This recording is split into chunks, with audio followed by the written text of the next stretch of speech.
వలో సాగింది యాత్ర,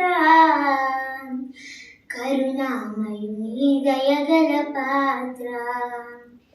సిలువలో సాగింది యాత్ర, కరుణామయుని దయగల పాత్ర. పాల్కార దేహం పైన పాపాత్ముల కొరడాలెన్నో, పాలుకార దేహం పైన పాపాత్ముల కొరడాలెన్నో. నాట్యమాడినాయి నడి వీధిలో నడిపాయి, నాట్యమాడినాయి నడి వీధిలో నడిపాయి. నోరు తెరువలేదాయే ప్రేమ, బదులు పలుకలేదాయే ప్రేమ. నోరు తెరువలేదాయే ప్రేమ, బదులు పలుకలేదాయే ప్రేమ. ఇది ఎవరి కోసమో, ఈ జగతి కోసమే, ఈ జనుల కోసమే, ఈ జగతి కోసమే, ఈ జనుల కోసమే. సిలువలో సాగింది యాత్ర, కరుణామయుని దయగల పాత్ర. ప్రభునామానికి మహిమ కలుగును గాక. మెస్సయ మినిస్ట్రీస్ సంఘం తరపున మీ అందరికీ హృదయపూర్వక వందనాలు తెలియజేస్తా ఉన్నాను. యేసుక్రీస్తు శిలువ మీద పలికినటువంటి 7 మాటల్లో మొదటి మాట మరియు 2వ మాట మనం ధ్యానం చేసుకుందాం. చిన్న ప్రార్థన చేసుకుని మనం ప్రారంభించుకుందాం. మమ్మల్ని మిక్కిలిగా ప్రేమించినటువంటి మా ప్రియ పరలోకపు తండ్రి, నీ పరిశుద్ధ పాదాలకు వందనాలు. దేవా, 2000 సంవత్సరాల క్రితం మీరు మానవుడిగా ఈ లోకానికి వచ్చి మాకు బదులుగా మీరు సిలువలో రక్తం చిందించి మరణించి 3వ దినాన పునరుద్ధానుడై తిరిగి లేచి మా కొరకై ప్రభా మీరు చేసిన ఈ గొప్ప త్యాగాన్ని బట్టి నీకు వందనాలు. దేవా, ఈ దినమున ఈ వర్తమానం వింటున్న బిడ్డలందరి జీవితాల్లో నిజమైనటువంటి మార్పు పరివర్తన రావటానికి మీరు సహాయం దయచేయమని, నన్ను మరుగుపరచము ప్రభా, నా నోట నీ మాటలు ఉంచమని యేసు నామములో అడిగి వేడుకుంటున్నాము తండ్రి, ఆమేన్. యేసుక్రీస్తు శిలువ మీద పలికిన 7 మాటల్లో మొదటి మాట మనం ధ్యానం చేసుకుందాం. లోకాసు సువార్త 23వ అధ్యాయము 34వ వచనంలో మనం చూసినట్లయితే, తండ్రి వీరేం చేస్తున్నారో వీరు ఎరుగరు కనుక వీరిని క్షమించమని ప్రభు మాట్లాడటం మనం చూస్తూ ఉన్నాం. మొదటి మాట క్షమాపణ. క్షమాపణ అంటేనే ప్రేమ, ప్రేమలో నుంచి వచ్చేది క్షమాపణ.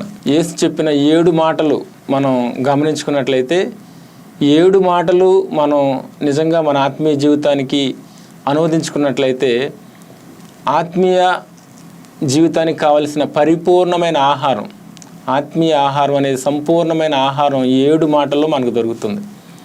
మొదటి మాట, తండ్రి వీరేమి చేస్తున్నారో వీరు ఎరుగరు కనుక వీరిని క్షమించమన్నాడు. 2వ మాట, నేడు నీవు నిత్యముగా నాతో కూడా పరదేశంలో ఉంటావని చెప్పాడు. 3వ మాట మనం గమనించినట్లయితే, అమ్మ ఇదిగో నీ కుమారుడు అని తన తల్లితో మాట్లాడాడు. ఇదిగో నీ తల్లి అని చెప్పి తను ప్రేమించినటువంటి శిష్యుడితో మాట్లాడాడు. ఏలి ఏలి లమా సబక్తాని అని 4వ మాట ప్రభు మాట్లాడాడు. నేను తప్పుకొనిచున్నాను అని 5వ మాట మాట్లాడాడు. సమాప్తమైనది 6వ మాట, తండ్రి నీ చేతికి నా ఆత్మను అప్పగించుకున్నాను 7 మాటలు. ఈ 7 మాటలోని సారాంశాన్ని నిజంగా మనం అర్థం చేసుకోగలిగినట్లయితే క్రీస్తు యొక్క పరిపూర్ణమైనటువంటి స్వరూపాన్ని మనం ఖచ్చితంగా స్వతంత్రించుకుంటాం. కాబట్టి వీటిలో మొదటి మాట అయినటువంటి తండ్రి వీరేమి చేస్తున్నారో వీరు ఎరుగరు కనుక వీరిని క్షమించమన్నాడు. క్రైస్తత్వము అంటేనే క్షమించటం. క్రీస్తును ధరించుకున్న మనం క్షమించటం అనేది మొదటిది. క్షమాపణ అంటేనే ప్రేమ, ప్రేమలో ఉన్నదే క్షమాపణ. సామెతల గ్రంథం 10:12 ఏమిటంటే, పగ కలహమును రేపుతుంది, ప్రేమ దోషములన్నింటినీ క్షమించును అంటాడు. 1 కొరింథీయులు 14వ అధ్యాయం 1వ వచనంలో కూడా ప్రేమ కలిగి ఉంటకి ప్రయాసపడమన్నాడు. కాబట్టి దేవుడు అంటేనే ప్రేమ, ఆయనే ప్రేమామయుడు. కాబట్టి ప్రేమ కలిగి ఉండటం, ప్రేమ అంటేనే పరిపూర్ణత, ప్రేమలో పరిపూర్ణత ఉంది. ఆత్మ ఫలంలో కూడా మొట్టమొదటిది ప్రేమ. కాబట్టి ప్రేమ అనేది పరిపూర్ణతలోకి నడిపిస్తుంది. ప్రేమ కలిగి ఉన్నటువంటి క్షమాపణ కలిగి ఉన్నట్లే. కాబట్టి ఎవరు క్షమిస్తారు, ఎవరు క్షమించగలుగుతారు? క్షమించటానికి శక్తి కావాలి. నువ్వు క్షమిస్తున్నావు అంటే ఎదుటి వ్యక్తిని నువ్వు చాలా బలవంతుడు అని అర్థం. నువ్వు క్షమించగలుగుతున్నావు అంటే నువ్వు చాలా శక్తి ఉందని. ఇతరులు మనల్ని నిందిస్తున్నప్పుడు, ఇతరులు మనల్ని చెడుగా మనల్ని మాట్లాడుతున్నప్పుడు లేదా మనల్ని శిక్షిస్తున్నప్పుడు మనం భరించుకోలేనప్పుడు మనలో పగ పెరుగుతుంది, తట్టుకోలేనటువంటి బాధ మనలో పెరుగుతుంది. వారిని కూడా శిక్షించాలని బాధ కలుగుతుంది, వారిని దూషించే మనసు ఉంటుంది. ఎప్పుడైతే మనం తట్టుకోలేమో ఇవన్నీ మనలో ఉంటాయి. మనం తట్టుకోగలిగినప్పుడు వారిని క్షమించగలుగుతాం. కాబట్టి క్రీస్తు తను హింసిస్తున్న వారిని కూడా క్షమించేవాడుగా ఉన్నాడు, తనని దూషిస్తున్న వారిని కూడా క్షమించేవాడుగా ఉన్నాడు. కాబట్టి ఈనాటి క్రైస్తవ సమాజంలో మనం గుర్తుంచుకున్నట్లయితే క్షమాపణ అనేది సంఘాల్లో కరువైపోయింది, క్షమాపణ అనేది కుటుంబాల్లో కరువైపోయింది. బిడ్డలకు తల్లిదండ్రులకు మధ్య క్షమాపణ లేదు, సంఘాల్లో క్షమాపణ లేదు. ఎక్కడ చూసినా ద్వేషాలు, పగలు, ప్రతీకారాలు, ఒకరినొకరు నిందించుకోవటం, హింసించుకోవటం కనబడుతూ ఉంది. కాబట్టి యేసుక్రీస్తు పలికిన ఈ మొదటి మాట, తండ్రి వీరేమి చేయుచున్నారో వీరెరుగరు గనుక వీరిని క్షమించమని అంటున్నాడు. మనం గమనించినట్లయితే మత్తయి సువార్త 7వ అధ్యాయంలో కూడా తీర్పు తీర్చకుడి, మీరు తీర్పు తీర్చినట్ల మీకు తీర్పు తీర్చబడుతుంది, మీరు ఏ కొలత కొలుస్తారో ఆ కొలతను మీకు కొలవబడద్దని చెప్తున్నాడు. కాబట్టి ఈ తీర్పు తీర్చకుడి అంటే ఇక్కడ న్యాయం చెప్పొద్దని కాదు. తీర్పు తీర్చకుడు అంటే న్యాయంగా మాట్లాడొద్దు అంటే, ఇప్పుడు ఒక న్యాయవాది దగ్గరికి వెళ్ళినప్పుడు ఖచ్చితంగా తీర్పు తీర్చాలి, అది న్యాయం చేయటం. అన్యాయం చేసేటప్పుడు ఎవరో న్యాయం చేసాడో తెలుసుకోవడం కోసం ఖచ్చితంగా మనకు ఒక న్యాయాధిపతి కావాలి. ఇక్కడ తీర్పు తీర్చకూడదు అంటే దాని అర్థం ఏంటంటే, నీవు పాపంలో ఉంటూ నీవు అవిధేయుడిగా జీవిస్తూ ఇతరులని నిందించకు. మత్తయి సువార్త 23వ అధ్యాయంలో 2-3 వచనాల్లో కూడా మనం గమనించుకున్నట్లయితే, మీరు పరిసయ్యులు శాస్త్రులు బోధిస్తున్నారు, వారు మోషే పీఠం ఎదుట నిలబడి బోధిస్తున్నారు కాబట్టి వారు చెప్పే మాటలు మీరు వినండి అంటాడు ప్రభు. కానీ వారిని అనుకరించొద్దు అన్నాడు. క్రీస్తుని అనుకరించాలి మనం, మనుషులు మనం అనుకరించకూడదు. కాబట్టి వాక్యము బోధించబడుతున్నప్పుడు దాన్ని మనం అనుకరించాలి. కానీ వాక్యం బోధించే వ్యక్తి యొక్క జీవితంతో మనకు సంబంధం లేదు. అది ఎవరైతే నిజంగా నా జీవితాన్ని మార్చుకోవాలనుకుంటారో వాళ్ళు తీర్పు తీర్చరు, వాళ్ళు స్వపరీక్ష చేసుకుంటారు. ఇక్కడ మనం గమనించుకున్నట్లు యేసుక్రీస్తు పలుకుతున్న మొదటి మాట, తండ్రి వీరేమి చేయుచున్నారో వీరెరుగరు కనుక వీరిని క్షమించుమని చాలా స్పష్టంగా ప్రభు మాట్లాడుతూ ఉన్నాడు. కాబట్టి క్షమాపణ అనేది మన జీవితంలో చాలా చాలా ప్రాముఖ్యమైనది. మనం క్షమించలేకపోతున్నాము అంటే క్రీస్తుని మనం కలిగి లేమని అర్థం చేసుకోవాలి. ఇంకా పగలు ప్రతీకారాలతోనే మనం జీవిస్తూ ఉన్నట్లయితే అది చాలా మన ఆత్మీయ జీవితాన్ని పాడు చేసేదిగా ఉంటుంది. కాబట్టి మనం గమనించుకుంటే ఇంకా ఆలోచించినట్లయితే మత్తయి సువార్త 6వ అధ్యాయము 14-15 వచనాల్లో చూస్తే యేసుక్రీస్తు అక్కడ పరలోక ప్రార్థన నేర్పించినాడు. పరలోక ప్రార్థనలు ఏమనుంది? మా రుణస్తులను మేము క్షమించలాగిన మా రుణములను మీరు క్షమించండి అంటాడు. కాబట్టి మనం ఇతరులను క్షమించినప్పుడే మనకు క్షమాపణ దొరుకుతుంది. నువ్వు రక్షించబడిన వ్యక్తి అయినప్పటికీ కూడా, నువ్వు మారుమనసు పొందిన వ్యక్తి అయినప్పుడు కూడా, నీవు కొంతకాలం భక్తి చేసిన తర్వాత మరలా కొంతకాలం తర్వాత నీలో క్షమాపణ కోల్పోయినట్లయితే, నీలో మరలా పగ అనేది, ప్రతీకారం అనేది ప్రారంభించినట్లయితే, నీ జీవితంలో నువ్వు మరలా పాపుల లిస్టుకి వెళ్ళిపోతావు. ఎందుకంటే క్షమించనటువంటి ఒక సర్వెంట్ గురించి ప్రభు మాట్లాడుతూ ఉన్నాడు. ఒక వ్యక్తి దగ్గర ఆయన రుణం తీసుకొని ఆ రుణం తీర్చలేనప్పుడు ఆ వ్యక్తి అడిగినప్పుడు అతను ఏం చేశాడు? అయ్యా నేను తీర్చుకోలేను, నా ఎలా ఓర్చుకోమని చెప్పినప్పుడు ఆయన సరేలే నేను క్షమిస్తున్నాను, నువ్వేమి ఇవ్వద్దని చెప్పాడు. ఈ వ్యక్తి దగ్గర ఎవరైతే రుణం తీసుకున్నారో ఆ వ్యక్తి ఇతను కలిసినప్పుడు ఆ వ్యక్తిని ఏమంటున్నాడు? ఈయన నా రుణం అంతా తీర్చమన్నప్పుడు అతను కూడా ఇతనిలాగానే తన ఎదుట సాగిలపడి కొంతకాలం ఓర్చుకోమన్నాడు. అప్పుడు ఇతను ఓర్చుకోలే. కాబట్టి ఆ మొదటి వ్యక్తి యొక్క సైనికులు ఏం చేశారు? అతను తీసుకుని వెళ్ళి అతనికి అప్పగించినప్పుడు తీసుకుని మరలా అన్ని చెరసాల్లో వేశారు. అంటే నువ్వు క్షమించబడ్డావు కానీ ఇతరులను నువ్వు క్షమించట్లేదు. అంటే నీకు రక్షణ అనుభవం ఉంది కానీ కొంతకాలానికి మరలా నీవు ఇతరులను క్షమించలేనటువంటి స్థితిలోకి నువ్వు వెళ్ళిపోతా ఉన్నావు. క్షమాపణ అనేది చాలా చాలా ప్రాముఖ్యమైంది. నువ్వు క్షమించలేకపోతున్నావంటే నువ్వు ఆత్మీయంగా పడిపోయావని అర్థం, నువ్వు ఆత్మీయంగా పాడైపోయావని అర్థం. కాబట్టి ఇక్కడ యేసుక్రీస్తు పలుకుతున్న మొదటి మాట ఏంటంటే, వారు ఏమి చేస్తున్నారో వారు ఎరుగరు కనుక వారిని క్షమించుము. కాబట్టి ప్రేమలో దాగి ఉన్నదే క్షమాపణ. కాబట్టి మొదటి మాటకు మనము ప్రేమని పేరు పెట్టుకోవచ్చు. యేసుక్రీస్తు పలికిన ఈ మొదటి మాటలో ప్రేమ. కాబట్టి ప్రేమలో దాగి ఉన్నదే క్షమాపణ, ప్రేమలో నుండే క్షమాపణ వస్తుంది. కాబట్టి తను హింసిస్తున్న వారిని కూడా ఆయన క్షమించేవాడుగా ఉన్నాడు. ఇది నేను దేవుని బిడ్డలని చెప్పుకుంటున్నటువంటి అనేక మందిలో క్షమించే మనసు లేదు. ప్రతీకారం పెరిగిపోయింది, ప్రతీకారం అనేది పెరిగిపోయింది, పగలు పెరిగిపోయినాయి, సంఘాల్లో కూడా ఐక్యత అనేది దెబ్బతినిపోయింది, ఒకరి మధ్య ఒకరికి ద్వేషాలు పెరిగిపోయినాయి, రాజకీయాలు పెరిగిపోయినాయి, గ్రూప్ రాజకీయాలు పెరిగిపోయి సంఘాల్లో కూడా. కాబట్టి ఎక్కడైతే క్షమాపణ బోధించబడుతుందో, ఎక్కడైతే సువార్త ప్రకటించబడుతుందో అక్కడే దాని బీజాలని పూర్తిగా పాడైపోతా ఉన్నాయి. సమాజానికి మాదిరిగా ఉండవలసిన మనమే సంఘాన్ని పాడు చేసేవారిగా మారిపోతా ఉన్నాం. రెండవ మాటలో కూడా మనం గమనించినట్లయితే ఆ రెండవ దొంగ ఏమంటాడంటే, యేసు నీ రాజ్యంతో నీవు వచ్చినప్పుడు నన్ను జ్ఞాపకం చేసుకోమంటాడు. మత్తయి సువార్త 27వ అధ్యాయంలో చూస్తే ఇద్దరు దొంగలు కూడా యేసుక్రీస్తుని దూషించినట్టుగా మనం చూస్తాం. ఇద్దరు దూషించారు. కానీ తర్వాత మరలా ఆయన మొదటివాడు ఏమంటున్నాడంటే, నీవు దేవుని కుమారుడు అయితే నీవు దిగి మమ్మలను కాపాడు, నిన్ను కాపాడుకో, నువ్వు మమ్మల్ని కాపాడు అంటాడు. ఈ రెండవ దొంగ ఏమంటున్నాడంటే, ఆయన దూషిస్తూ మొదటి దొంగ అన్నాడు. రెండవ దొంగ అంటే, అతను ఎందుకు దూషిస్తున్నావు, అతను నీతిమంతుడు, అతను ఏ పాపము లేదు, మనమైతే చేసిన దానికి శిక్ష అనుభవిస్తున్నాం అంటున్నాడు. కాబట్టి దేవుని బిడ్డలుగా మనం ఇక్కడ గమనించుకోవాలి, ఈ రెండవ దొంగ మొదట దూషించిన వాడే కానీ ఎందుకు ఇప్పుడు యేసు నన్ను వచ్చినప్పుడు నన్ను జ్ఞాపకం చేసుకోమంటున్నాడంటే, యేసుక్రీస్తు పలికిన మొదటి మాట యొక్క సారాంశం, తండ్రి వీరేమి చేస్తున్నారో వీరెరుగరు కనుక వీరిని క్షమించుమని అంటా ఉన్నాడు. వెంటనే ఆయనకు అర్థమైంది, నిజముగా ఆయన దేవుని కుమారుడు, నీ రాజ్యంతో వచ్చినప్పుడు నన్ను జ్ఞాపకం చేసుకోమని రెండవ దొంగ ఎందుకు అంటున్నాడంటే, అతనికి ముందుగానే సువార్త అందింది, యేసు గురించిన సమాచారం ఆయనకు తెలుసు, వాక్యం గురించిన అవగాహన ఉంది. కానీ తన పాపం నుంచి ఆయన మార్పు చెందలేకపోయాడు, తన పాపం నుంచి తను విడుదల పొందలేకపోయాడు. కానీ ఇప్పుడు ఒక అవకాశం దొరికింది, ఈ అవకాశాన్ని ఆయన ఉపయోగించుకుంటా ఉన్నాడు. కాబట్టి యేసుక్రీస్తు పలికిన మొదటి మాట యొక్క ప్రభావం అనేది ఈ రెండో దొంగ మీద చాలా ఎక్కువగా కనిపిస్తూ ఉంది. తండ్రి వీరేమి చేయుచున్నారు వీరెరుగరు కనుక వీరిని క్షమించమని ఆయన క్షమించమని అడుగుతున్నాడు. కాబట్టి నిజముగా ఆయన దేవుని కుమారుడు ఆయనను గుర్తించాడు. కాబట్టి మన ఆత్మీయ జీవితం అనేది ఇతరులను ప్రభావితం చేసేదిగా ఉండాలి, ఇతరులను దేవుని ఎదుగు నడిపించేదిగా ఉండాలి, ఇతరులను పాపము నుంచి బయటకు తీసుకొచ్చేదిగా ఉండాలి, ఇతరులను పరిపూర్ణతలకు నడిపించేదిగా ఉండాలి. ఇక్కడ యేసు పలికిన మొదటి మాట రెండో దొంగను కదిలించింది. ఇక్కడ మనం గమనిస్తే ఇతడు దొంగ, బందిపోటు దొంగగా కనపడుతున్నాడు, కానీ ఆయనకు వాక్యం తెలుసు. కానీ ఆ దినాల్లో వాక్యాన్ని ఆయనకు లోబడలేదు, వాక్యాన్ని నేర్చుకోలేదు, వాక్యానుసారంగా జీవించలేదు. కానీ ఇక్కడ సిలువ మీద ఉన్నప్పుడు ఆ అవకాశాన్ని ఉపయోగించుకుంటా ఉన్నాడు. చాలా జ్ఞానంగా ఆయన వ్యవహరిస్తూ ఉన్నాడు. కొన్ని నిమిషాల్లో చనిపోతాడు, ఇంకొద్ది నిమిషాల్లో తన ప్రాణం పోతుంది, ఇక చనిపోతాను అనుకున్న సమయంలో ఆయనకు గొప్ప అవకాశం దొరికింది. యేసు పక్కన సిలువ పడ్డాడు, యేసు యొక్క ప్రేమను సజీవంగా చూస్తూ ఉన్నాడు.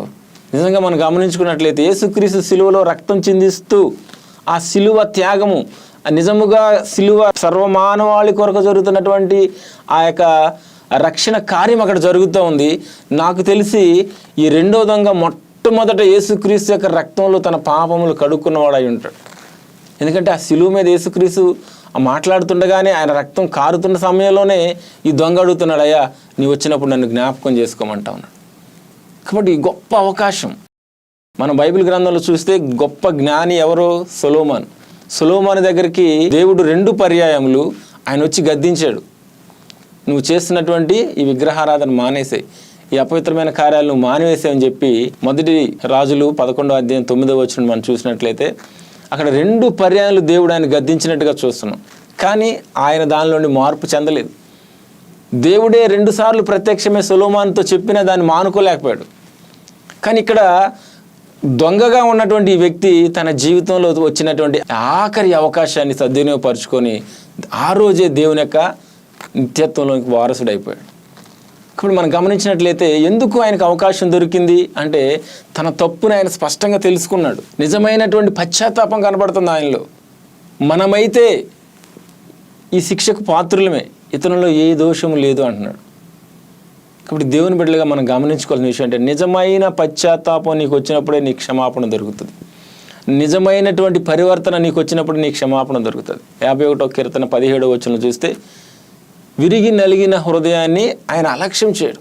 నువ్వు విరిగి నలిగినటువంటి హృదయంతో ప్రభు యొద్దకు వస్తే, విరిగి నలిగిన హృదయంతో నిజముగా నువ్వు చేసిన తప్పుని నువ్వు అంగీకరించి ఒప్పుకోవటానికి ఇష్టపడినట్లయితే తక్షణమే నీకు విడుదల దొరుకుతుంది, తక్షణమే నీకు రక్షణ దొరుకుతుంది. ప్రభు అన్నాడు, నిశ్చయముగా నేడు నీవు నాతో కూడా పరదైసులో ఉంటావు అన్నాడు, నిశ్చయముగా.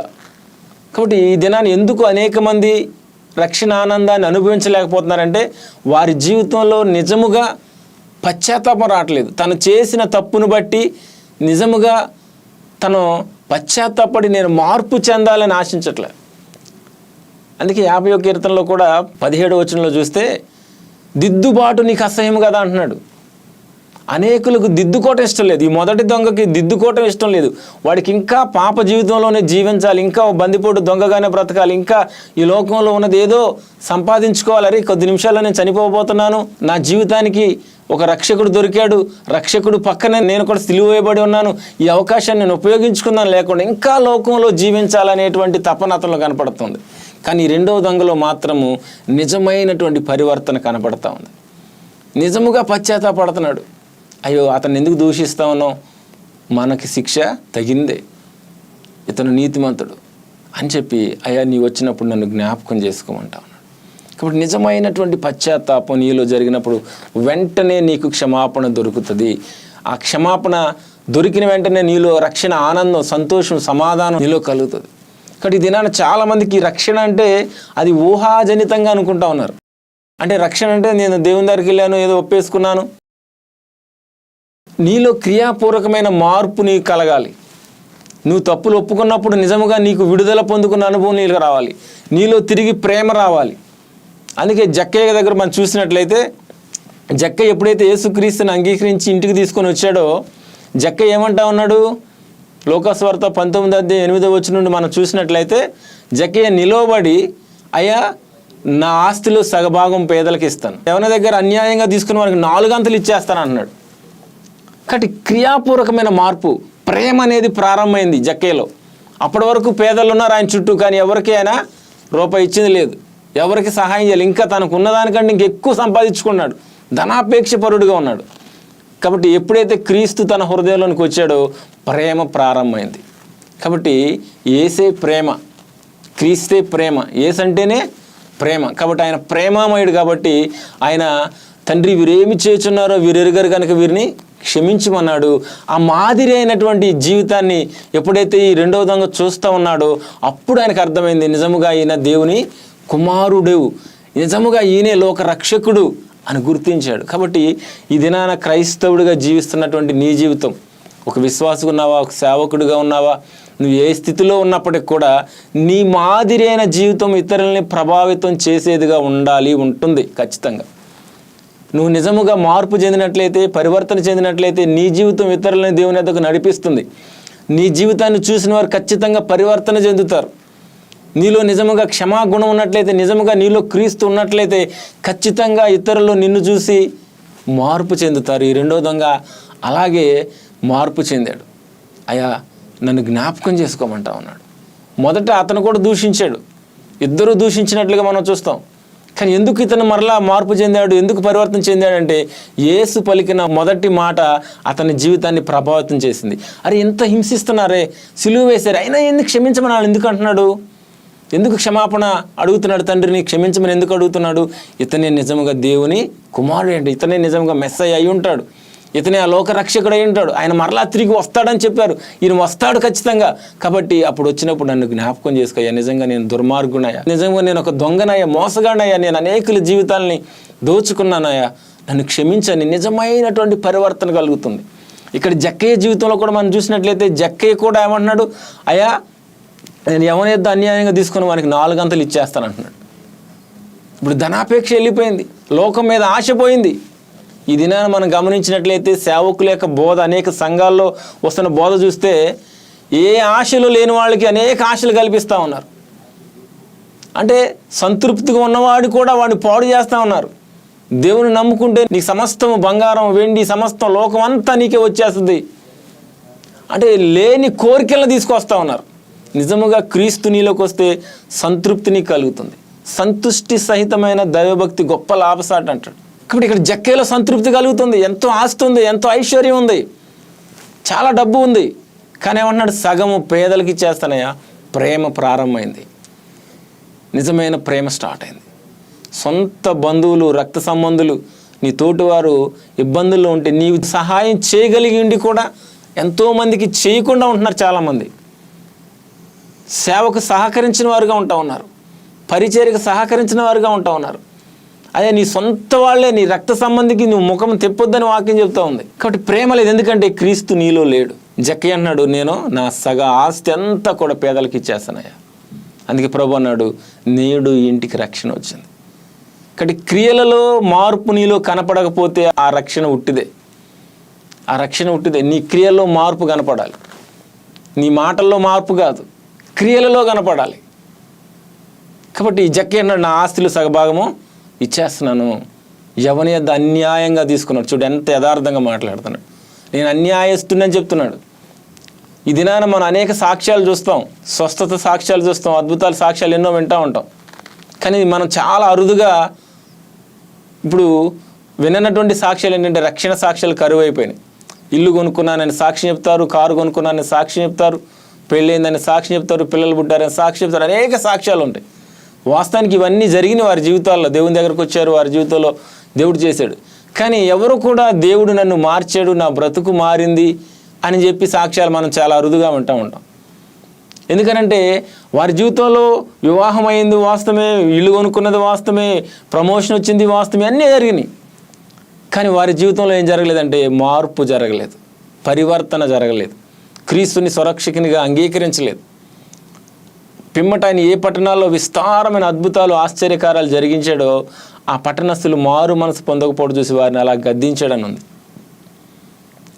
కాబట్టి ఈ దినాన క్రైస్తవ సంఘాల్లో సంఖ్య పెరుగుతుంది, విస్తారంగా మనుషులు వస్తూ ఉన్నారు. కానీ రక్షణ సాక్ష్యాలు లేవు, రక్షించబడిన వాళ్ళు లేరు. జక్కే లాంటి సాక్ష్యాలు లేవు. సమరయ స్త్రీ అంటుంది, ఇగో నేను చేసినవన్నీ నాతో చెప్పిన వాడిని చూడని అంటుంది. రెండో దొంగ చాలా స్పష్టంగా మాట్లాడుతున్నాడు, మనము ఈ శిక్షకు పాత్రులమే, ఆయన ఏ తప్పు చేయలేదు. కాబట్టి నిజమైనటువంటి పశ్చాత్తాపము వచ్చినప్పుడు నీవు యథార్థంగా మాట్లాడతావు, నువ్వు యథార్థంగా ఒప్పుకుంటావు, నువ్వు యథార్థంగా నీ జీవితాన్ని నేను నేరస్తుడిని, నేను నేరస్తురాల్ని అని అంగీకరిస్తావు. అప్పటి నుండి నీ జీవితంలో ఒక గొప్ప మార్పు అనేది కలుగుతూ ఉంది. కాబట్టి జక్కేలో గొప్ప మార్పు వచ్చింది, సమరయ స్త్రీలో గొప్ప మార్పు కలిగింది.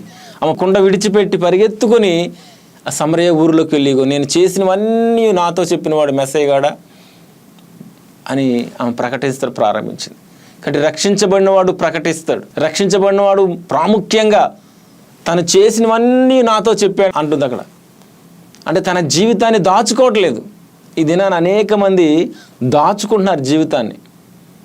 నేను పాపినని ఒప్పుకోవటానికి ఇష్టపడట్లేదు, నేను నేరస్తునని ఒప్పుకోవటానికి ఇష్టపడట్లేదు, నేను ఒక దొంగనని ఒప్పుకోవటానికి ఇష్టపడట్లేదు. అలాంటి ఇష్టం నీలో నీకు కలగట్లేదు అంటే నువ్వు నేరస్తుని ఒప్పుకోవట్లేదంటే నీలో మార్పు కలగదు, ఇంకా మొదటి దొంగలాగే ఉన్నావు. కాబట్టి నిజమైనటువంటి మారు మనసు నీకు కలగాలి. అనేక సంవత్సరాలు గడిచిపోతూ ఉన్నాయి. సహజంగా మనం చూస్తే గుడ్ ఫ్రైడేకి చాలామంది చాలా సంఘాల్లో ఈ ఒక ఆచారం ప్రారంభమైంది ఎప్పటి నుండో.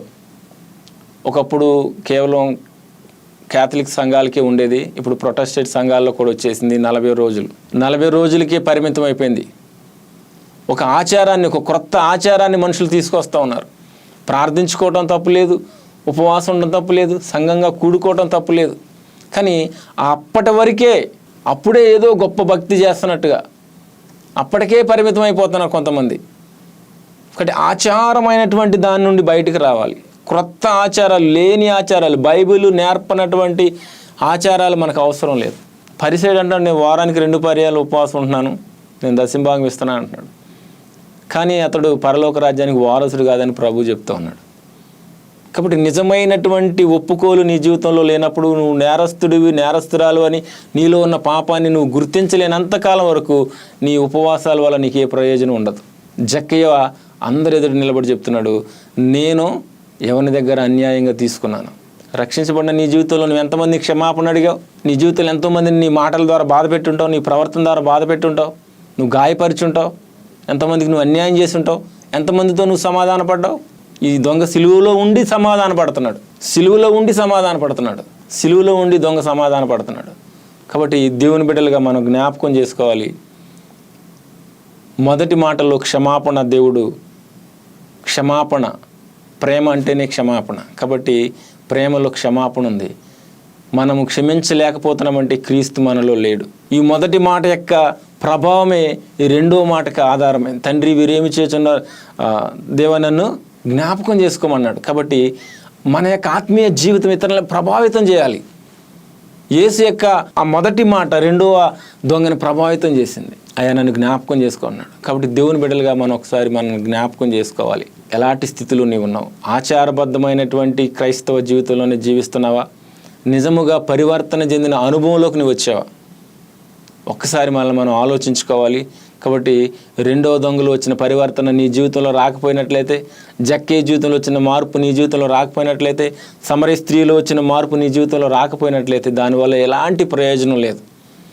సొలొమోను గొప్ప జ్ఞానిగా ఎంచబడ్డాడు. నీకు ఎంతో జ్ఞానం ఉండొచ్చు, నువ్వు గొప్ప సంపాదించుకునే వ్యక్తి అయి ఉండొచ్చు, కానీ సొలొమోను ఆఖరికి బుద్ధిహీనుడు అయిపోయాడు. ఒక బందిపోటు దొంగ ఉన్నటువంటి ఈ రెండో దొంగ చాలా జ్ఞానిగా, సొలొమోను కంటే జ్ఞానిగా కనపడుతున్నాడు. వచ్చిన ఆఖరి అవకాశాన్ని సద్వినియోగపరుచుకొని ఆ దినమే పరదైస్కి దేవునితో వారసుడైపోయాడు. కాబట్టి దేవుని బిడ్డలుగా జ్ఞాపకం చేసుకో, మొదటి మాటలో దేవుడు చెప్తున్నాడు క్షమాపణ. కాబట్టి క్షమించడం అనేది ప్రాముఖ్యం. ఈ దినాన క్రైస్తవుడు ఇంకా నువ్వు ఇతరులని క్షమించలేకపోతున్నావేమో, నీ సొంత భార్యను క్షమించలేకపోతున్నావో, నీ భర్తని క్షమించలేకపోతున్నావు, నీ పిల్లల్ని క్షమించలేకపోతున్నావు, తల్లిదండ్రులని క్షమించలేకపోతున్నావేమో, నీ రక్త సంబంధులను ఇంకా క్షమించలేకపోతున్నావేమో, నీ సంఘంలో తోటి విశ్వాసులు ఇంకా నువ్వు క్షమించలేకపోతున్నావేమో. హింసిస్తున్నా కూడా దేవుడు క్షమిస్తున్నాడు. ఒకటి పరలోక రాజ్యం అంత తేలిక కాదు, పరలోక రాజ్యం చేరుకోవడం అంత సులువైంది కాదు, ఇది ఇరుకు మార్గం అన్నాడు దేవుడు. కాబట్టి దేవుని బిడ్డలుగా జ్ఞాపకం చేసుకోండి. మరి మొదటి మాటలో దేవుడు క్షమిస్తున్నాడు. నీ జీవితంలో క్షమాపణ ఉందా? ఎంతమంది నువ్వు క్షమించగలుగుతున్నావు? నిన్ను నిందించేవారు నువ్వు క్షమించగలుగుతున్నావా? నిజమైనటువంటి పశ్చాత్తాపం నీ జీవితంలో నువ్వు చేసిన తప్పును బట్టి నీకు కలుగుతుందా? కాబట్టి చిన్న ప్రార్థన చేసుకుందాం. పరిశుద్ధుడా గొప్ప దేవా, తండ్రి, నీ పరిశుద్ధ పాదాలకు వందనాలు, కృతజ్ఞతాస్తుతులు, స్తోత్రములు నాయన. 2000 సంవత్సరాల క్రితం మీరు మా కొరకై సిలువలో రక్తం చిందించారు నాయన. నీ లోకానికి వచ్చింది సర్వమానవాళి కొరకు, నశించిన దాన్ని వెదకి రక్షించటా కొరకు మీరు లోకానికి వచ్చారు కదా ప్రభా. దేవా, ఇదిగో నాయన, ఈ దినాన్ని వర్తమానం వింటున్న వారి జీవితాల్లో నిజమైనటువంటి మార్పు మీరు తీసుకురమని అడుగుతున్నాను నాయన. ఇంకెవరైతే క్రైస్తవులను చెప్పుకుంటూ క్షమించలేనటువంటి వారిగా, నిందలు మోపేవారుగా జీవిస్తున్నారో వారి జీవితాన్ని దిద్దుకోవటానికి మీరు సహాయం దయచేయండి. ఇదిగో నాయన, ఈ రెండవ దొంగ యథార్థముగా ఒప్పుకుంటా ఉన్నాడు.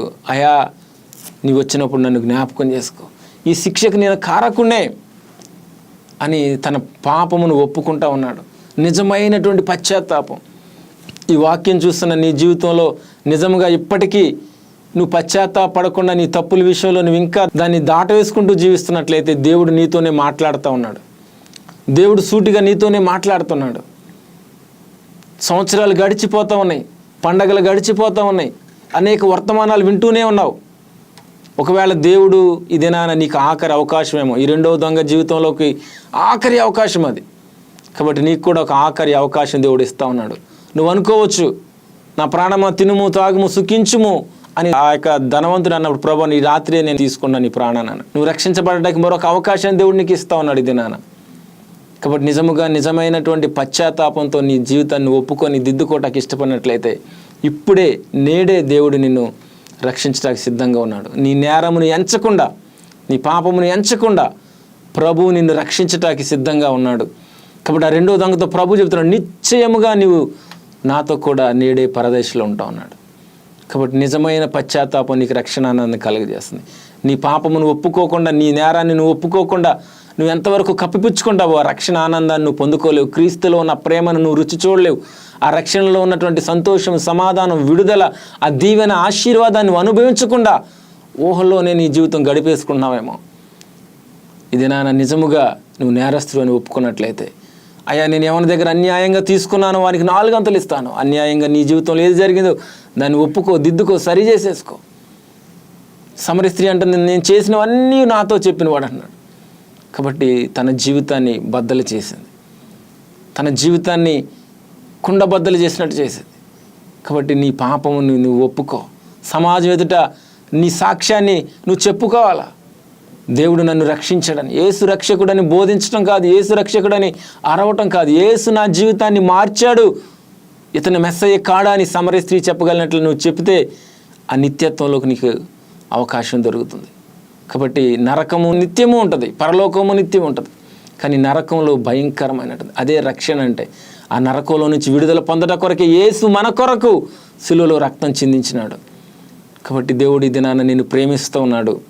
నీ కొరకు ఆయన సిలువలో రక్తం చిందించినాడు. నిన్ను రక్షించడం కొరకే ఆయన ఈ లోకానికి వచ్చినాడు.